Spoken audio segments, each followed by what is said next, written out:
হেল্পারকে দিয়েছি গানি করার কাজে, আর আমি আজকে হেল্পার করছি। দেখো ময়লা ফয়লা আজকে আমি দিচ্ছি। তাই দেখো ভাইয়ের সাথে আজকে দিয়েছি ওই মিস্ত্রির সাথে।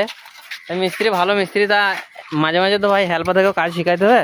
তো দেখো কত সুন্দরভাবে জয়েন্টটা মারছি। দেখো তা মিস্ত্রির কাজ মোটামুটি জানে, না জানা লাই না, এত সাহস করি তো কেউ ধরতে চাবে না। তাই তো মিস্ত্রি ঠিক কথা বলছি তো। হাফ মিস্ত্রির কাজ করতে পারবে। হ্যাঁ, তা কেরালায় ভাই যারা কুনি ধরা শিখিয়েছে তারা বাস্তবে মিস্ত্রি, তাই তো। তাহলে এই ছেলেটা ধরো মোটামুটি কাজ জানে, ধরো প্লাস্টারে ছাপা হওয়া সবই জানে। দেখে কি পরের খাপে মিস্ত্রি করা যাবে মনে হয়েছে? চান্স দেওয়া যাবে, ঠিক আছে। তা পরের খাপে ভাই তুমি আমার কাছে আসবে, ঠিক আছে। তোমাকে মিস্ত্রি চান্স আমি দেবো, টেনশন নাই। তা অবশ্যই হেল্পার থেকে মাঝে মাঝে চান্স দেবো। আর ভাই আমাদের গানের কাজ চলছে এখন দোতলার উপরে, তোমরা বুঝতে পারছো দোতলা হবে এটা। তা নিচে তলায় প্লাস্টারও চালু হবে। নিচে তলা তো তোমাদেরকে দেখালাম যে সেন্টারিং খুলছে। তো এখানে দেখো আমি আছি, তা অবশ্যই সেন্টারিং খুলছে, ওখানে তোমাদেরকে দেখা একটু। তো আমাদের নিচে তলাতে সেন্টারিং চলছে, খোলা হয়েছে আর কি, প্লাস্টার চালু হবে।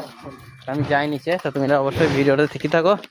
তো এখানে আমাদের সেন্টারিং খোলা চলছে আজকে, বুঝতে পারছি। দেখো সেন্টারিং ওখানে খুলছি, দুটো মিস্ত্রি আছে। তো এখানে আমাদের ভালো হেল্পার, বিশাল কাজ করতে পারে ভাই, রেকর্ড কাজ করতে পারে হেল্পারটা। তো এখানে মিস্ত্রি বাবুরা আছে, এখানে কাজ করছে। দেখো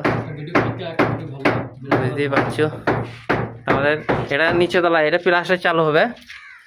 আমি ওপর তলায় কাজ করছি, সেটা তুমি বুঝতে পারছো। অবশ্যই ভিডিওটাকে সকলকে একটু শেয়ার করে দিও, সবাই যেন দেখতে পারে যে কেরালায় কীভাবে কী করে আর কতটা কাজ পাওয়া যায়।